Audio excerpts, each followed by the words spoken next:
Jéhovah, Saint, Jésus-Christ, Saint, Saint-Michel, Saint, Dieu Tout-Puissant, Saint. bénis ta parole Amen. au nom de Jésus-Christ. Amen. Le thème de cette semaine est intitulé Souffrir injustement et réagir spirituellement. 1 Pierre chapitre 2, le verset 18 à 24 sera notre texte de base.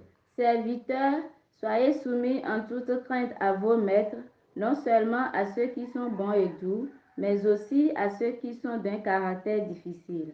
Car c'est une grâce que de supporter des afflictions par motif de conscience envers Dieu quand on souffre injustement.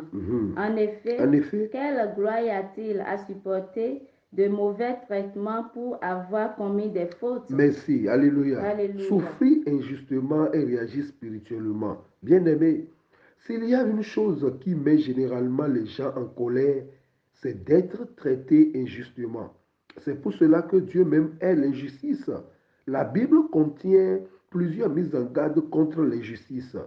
Les injustes n'hériteront pas le royaume de Dieu, a dit 1 Corinthiens chapitre 6, le verset 9. Ne savez-vous pas que les injustes n'hériteront point le royaume de Dieu? Ne vous y trompez Ne vous pas. y trompez pas. Ni les impudiques, L'impudique, ni les idolâtres, l'idolâtre, ni les adultères, ni les efféminés, oui, ni les infâmes. merci, alléluia. Alléluia. La Bible a beaucoup de choses à dire au sujet de l'injustice. Nous savons que Dieu aime la justice et s'oppose à l'injustice, même sous ses formes les plus élémentaires. L'auteur du livre des Proverbes a écrit « Deux poids différents font horreur à l'Éternel ». Proverbes chapitre 20, le verset 23. L'Éternel a en horreur deux sortes de poids, et la balance fausse n'est pas une chose bonne. Donc, qu'il s'agit d'une balance faussée ou d'un système juridique injuste, Dieu n'aime pas. De manière générale, l'injustice n'est jamais appréciée, quel que soit le lieu. La véritable blessure de l'âme, c'est l'injustice. Et elle est partout. L'injustice est à l'école, en entreprise, en politique, à l'église. On trouve l'injustice partout. L'injustice se glisse partout. Mais ce que l'on peut constater, l'injustice, ça fait très mal.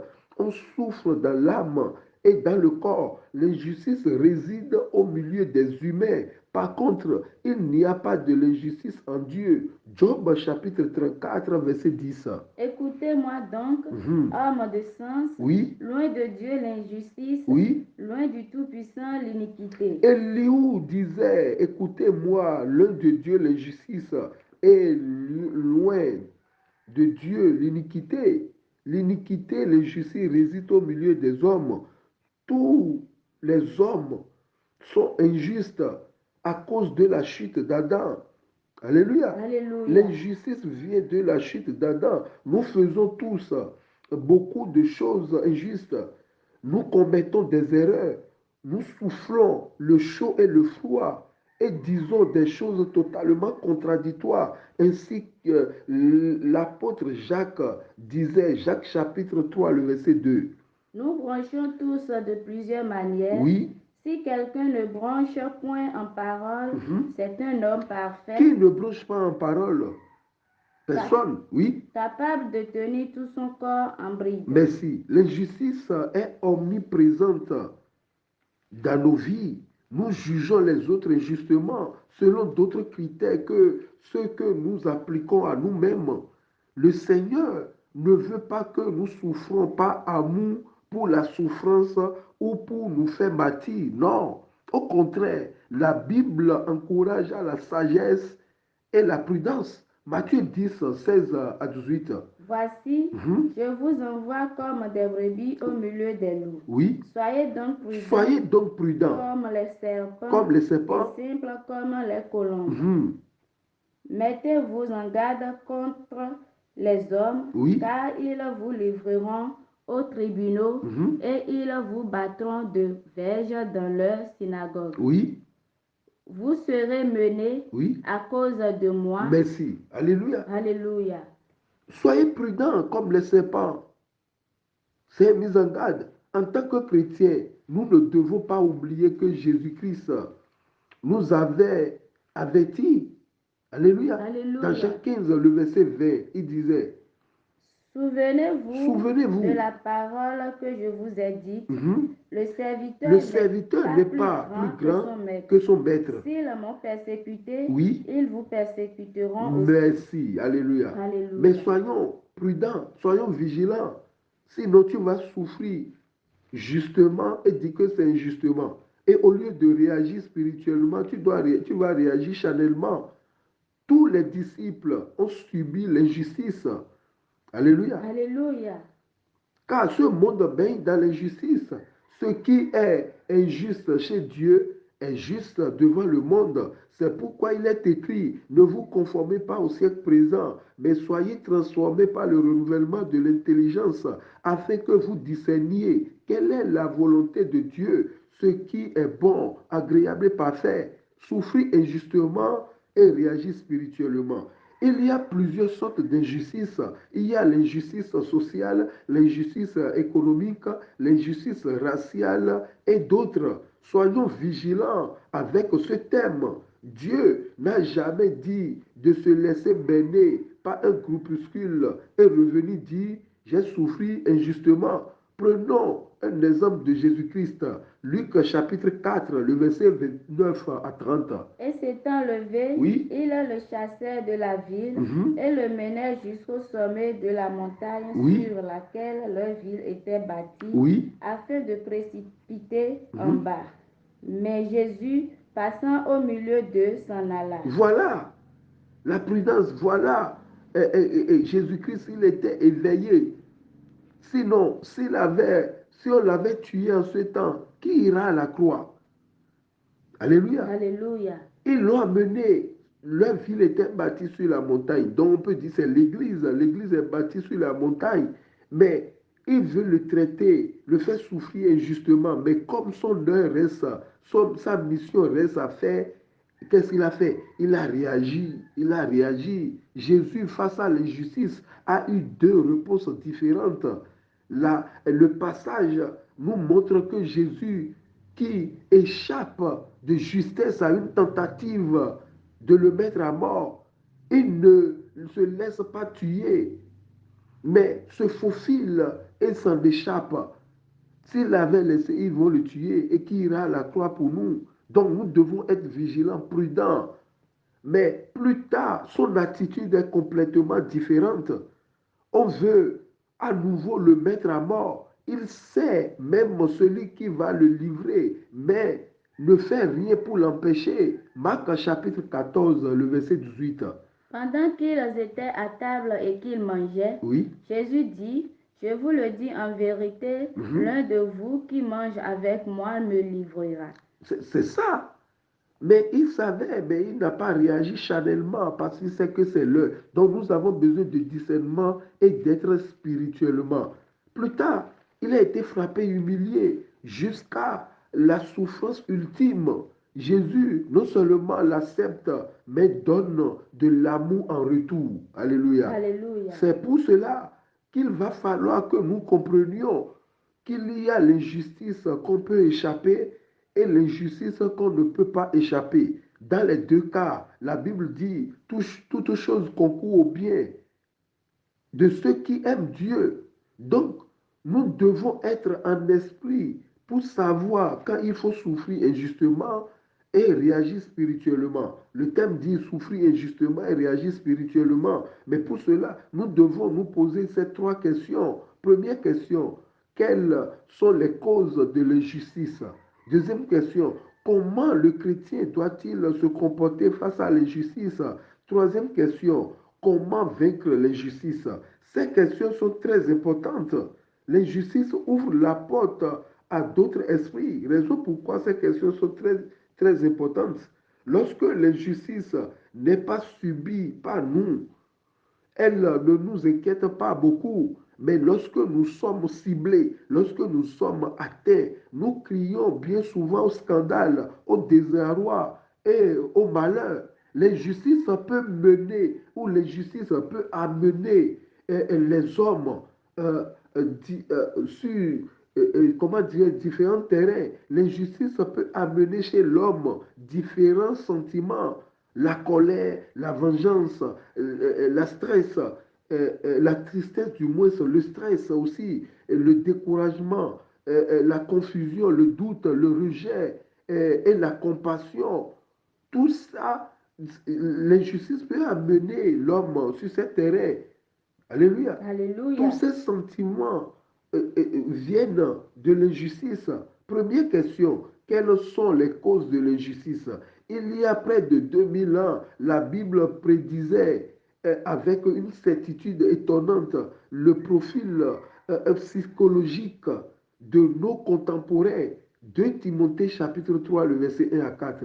Sache que dans les derniers jours, Oui. il y aura des temps difficiles, car les hommes seront égoïstes, amis de l'argent, fanfarons, hautains, blasphémateurs, rebelles à leurs parents, ingrats, irréligieux. Merci, etc. Dans les derniers jours, des temps critiques, difficiles à supporter, seront là et nous sommes dans les derniers jours. Alléluia. Alléluia. Quand les hommes seront amis d'eux-mêmes, amis de l'argent, tant qu'il aura ces sentiments, il y en aura toujours l'injustice. Alléluia. Alléluia. Tant qu'il y aura ces choses, il y aura toujours de l'injustice. Deuxième question, comment le chrétien doit-il se comporter face à l'injustice? Romains chapitre 12, le verset 19 nous dira mieux, oui. Ne vous vengez point vous-même, bien-aimés, mais laissez agir la colère, car il est écrit, à moi la vengeance, à moi la rétribution, dit le Seigneur. C'est pour cela que souffrir injustement et réagir spirituellement, nous devons nous confier à Dieu. Je ne sais pas quelle injustice vous vivez aujourd'hui ou ce que vous avez pu vivre, mais laissez agir la colère de Dieu. Confiez-vous en Dieu et faites-lui confiance. Sachez que les choses ne se dérouleront pas toujours comme vous avez prévu. Bien souvent, nous ne recevons pas la réponse que nous attendions, mais je peux vous donner une certitude. Je peux vous promettre une chose aujourd'hui. Si vous vous confiez de tout votre cœur à Dieu, si vous lui faites confiance, quelles que soient les circonstances passées, présentes ou à venir, Dieu vous donnera le meilleur. Alléluia. Alléluia. Dieu vous donnera mieux. Dieu multipliera la valeur de ce qu'on vous a volé. Alléluia. Alléluia. Laissez agir la colère de Dieu. Laissez Dieu donner demain à Dieu. Troisième question, comment vaincre l'injustice? Pour vaincre l'injustice autour de nous, nous devons cultiver la soumission. Test lu le verset 18. Serviteurs, soyez soumis en toute crainte à vos maîtres, non seulement à ceux qui sont bons et doux, mais aussi à ceux qui sont d'un caractère Ce n'est pas à difficile. nous de choisir, mais c'est à Dieu de choisir. Dieu peut te donner un patron qui est sévère, qui est méchant. Dieu peut te donner un patron qui est bon, mais en toute chose, tu dois cultiver la soumission. D'autres sont en train de souffrir injustement aujourd'hui à cause de leur rébellion. Ils ne sont pas soumis. En tout lieu, il y a l'hiérarchie. Tu dois suivre l'hiérarchie. Tu ne peux pas insulter ton patron. Tu ne peux pas vilipender ton patron. Tu ne peux pas discriminer ton patron. Alléluia. Alléluia. Deuxième point, pour vaincre le sentiment d'injustice, il est primordial d'éviter d'être injuste avec vous-même. Alléluia. Alléluia. Matthieu chapitre 7, verset 12. Tout ce que vous voulez que les hommes fassent pour vous, Oui. faites-le de même pour eux, Tu n'aimes pas qu'on t'insulte et tu insultes les autres. Oui. car c'est la loi et les prophètes. Tu n'aimes pas qu'on te vole et tu voles les autres. Donc tu ne t'aimes pas toi-même.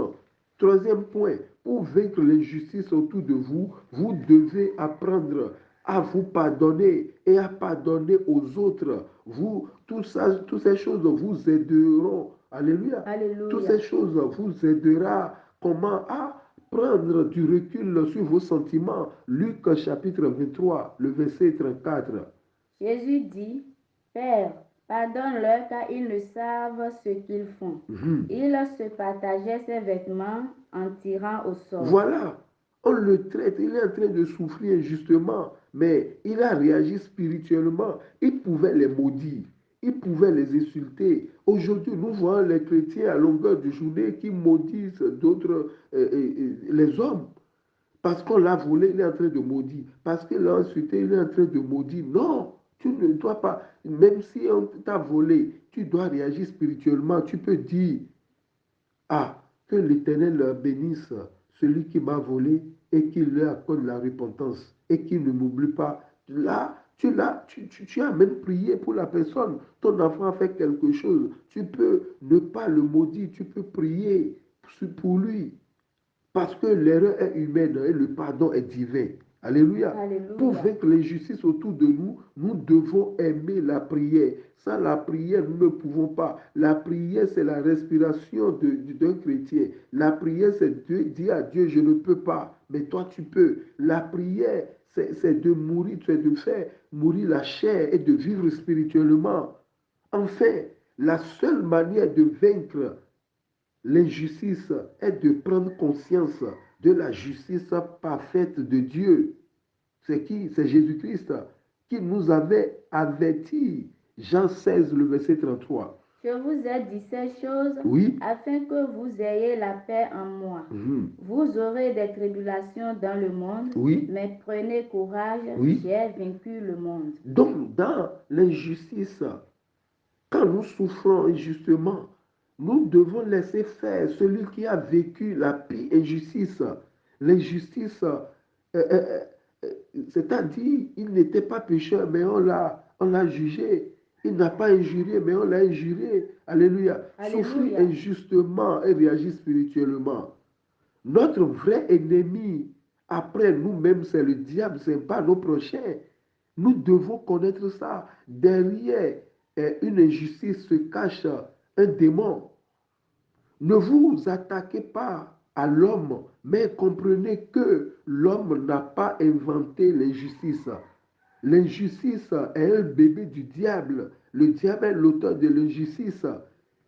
Il l'a lui-même engendré. Alors, sachez que derrière l'injustice se cache qui? Pas un homme, mais un démon. Il ne sait pas de chasser l'injustice. Il faut se confier en Dieu. L'homme ne peut pas chasser l'injustice. Non, il doit se confier en Dieu. Et Dieu lui-même fera ce qu'il faut faire. Quand Dieu voit l'injustice dans ta vie, exemple, si Dieu voit l'injustice dans ta vie, sa compassion est grande à ton égard et il veut de tout son cœur nous faire la justice. Alléluia. Alléluia. C'est dans ce sens que l'apôtre Pierre dit dans 1 Pierre chapitre 2, le verset 12. Ayez au milieu des païens une bonne conduite, Oui. afin que là même où ils vous calomnient comme si vous étiez des malfaiteurs, Oui. ils remarquent Il vos remarque vos bonnes bonnes œuvres. œuvres et glorifient Dieu Oui. au jour où il les visitera. Donc, c'est pour ça que l'apôtre Pierre disait que ayez au milieu des païens une bonne conduite pour donner davantage à Dieu, pour laisser le chemin à Dieu. Mais toi, tu voles et tu appelles Dieu de venir te défendre. Mais le pourcentage là ne sera pas au top. Alléluia. Alléluia. Nous devons nous comporter la bonne conduite au milieu des gens qui ne connaissent pas Dieu. Alléluia. Alléluia. Si tu supportes une injustice sans Dieu, elle est vaine. Si tu supportes une injustice sans l'obéissance, elle est vaine. Mais si tu supportes une injustice avec Dieu, c'est-à-dire avec l'obéissance, tu as l'assurance de la victoire avec Christ. Et pour cela, nous devons avoir une bonne conscience. 1 Pierre chapitre 2, le verset 19 à 21. Car c'est une grâce que de supporter des afflictions par motif de conscience envers Dieu. Regardez, Pierre dit même que c'est une grâce. Or que la grâce est une faveur imméritée. Donc, c'est une grâce de supporter l'injustice tant même que nous sommes justes. Vas-y. Quand on souffre injustement. Oui. En effet, quelle gloire y a-t-il à supporter de mauvais traitements pour avoir commis des fautes? Il n'y a plus de grâce là, oui. Mais si vous supportez la souffrance, Lorsque vous faites ce qui est bien, c'est une grâce devant Dieu. Voilà, c'est là on dit maintenant souffrir injustement. Tu n'as pas volé, on t'a attribué le titre d'un voleur. Là, c'est une grâce. Tu n'as pas fait la chose, mais on t'incrimine. Mais ça, c'est une grâce. Si tu appelles Dieu, Dieu te répondra.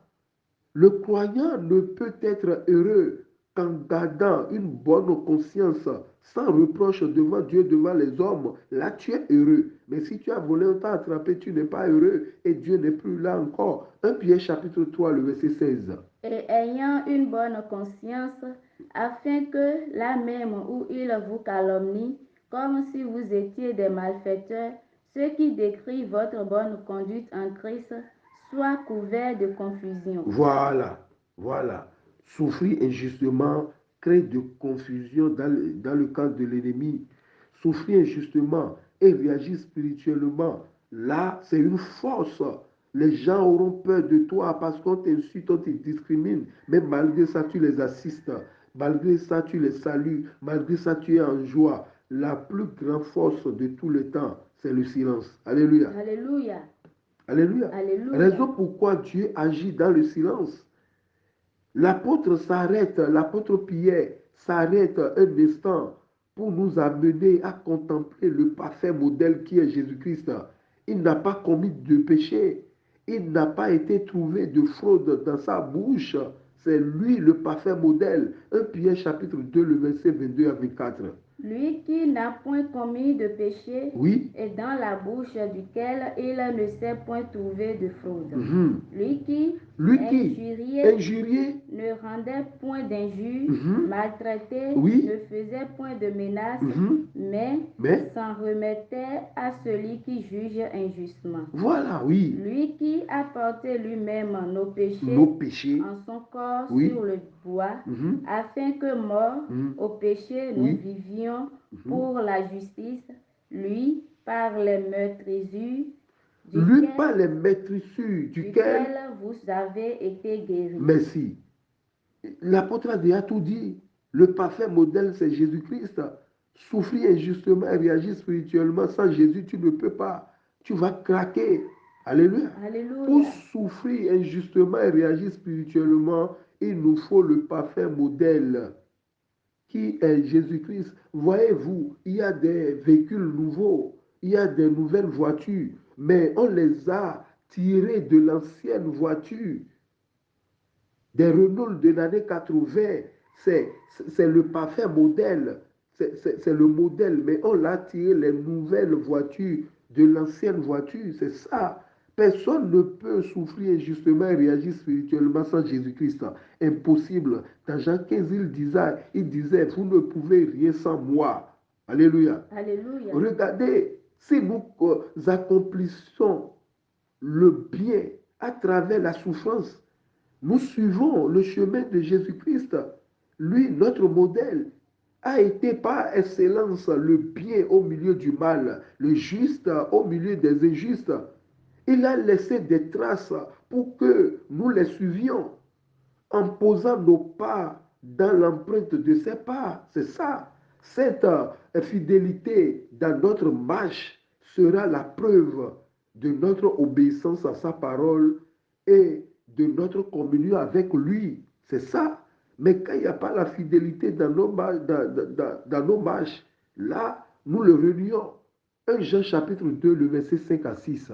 Mais celui qui garde sa parole, l'amour de Dieu est véritablement parfait en lui. Et quand il rentre, quand on le fait souffrir justement, Dieu va réagir. Regardez Daniel dans la fosse de lion, on le fait souffrir justement. Mais qu'est-ce qu'il a fait? Dieu a répondu. Regardez Shadrach, Meshach, Abednego, ils n'ont rien fait. Mais leurs contemporains voulaient le faire souffrir injustement. Qu'est-ce qui s'est passé? Jésus-Christ est venu dans le feu avec eux. Vas-y, le verset 6. Celui qui dit qu'il demeure Celui qui dit qu'il connaît Jésus-Christ doit marcher aussi comme il a marché. Il doit marcher comme il a marché. Apprends-nous à marcher comme toi, Seigneur Jésus-Christ. Soyez bénis. Amen. Au nom de Jésus-Christ, Amen. Jéhovah, Saint. Jésus-Christ, Saint. Saint-Michel, Saint. Dieu Tout-Puissant, Saint. ta parole vient d'être libérée. En vérité. Bénis les cœurs. Amen. Seigneur, aide-nous à aimer comme tu as aimé. Aide-nous à marcher comme tu as marché. Amen. Aide-nous à vivre comme tu as vécu. Amen. Seigneur Dieu Tout-Puissant, Saint. que la gloire te revienne. Amen. Au nom et à l'amour de notre Seigneur Jésus-Christ. Amen. Amen. Amen. Au nom de notre Seigneur Jésus-Christ. Alléluia, Alléluia, Alléluia, Alléluia, Alléluia, Alléluia, Alléluia.